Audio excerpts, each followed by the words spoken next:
ঢাকা বিশ্ববিদ্যালয়ের ফজলুল হক মুসলিম হলের প্রভোস্টের কক্ষ তালাবদ্ধ ও সিলগালা করার অভিযোগে হল ছাত্র সংসদের ভিপি সহ 3 জনকে কারণ দর্শানোর নোটিশ দিয়েছে বিশ্ববিদ্যালয় প্রশাসন। শোকজ পাওয়ার 3 জনের মধ্যে রয়েছেন ঘটনায় ভুক্তভোগী শিক্ষার্থীও।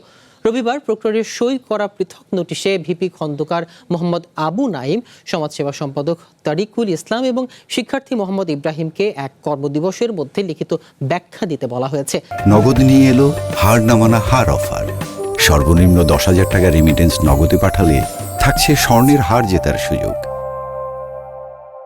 প্রশাসনের অনুমোদন ছাড়া কোনো অফিস বা কক্ষ তালাবদ্ধ কিংবা সিলগালা করার এখতিয়ার নেই বলে নোটিশে উল্লেখ করা হয়। তবে ভিপি আবু নাইমের অভিযোগ, প্রভোস্টের পদত্যাগ ও ভুক্তভোগী শিক্ষার্থীদের ন্যায় বিচারের দাবিতে অবস্থান নেয় তাদের শোকজ করা হয়েছে।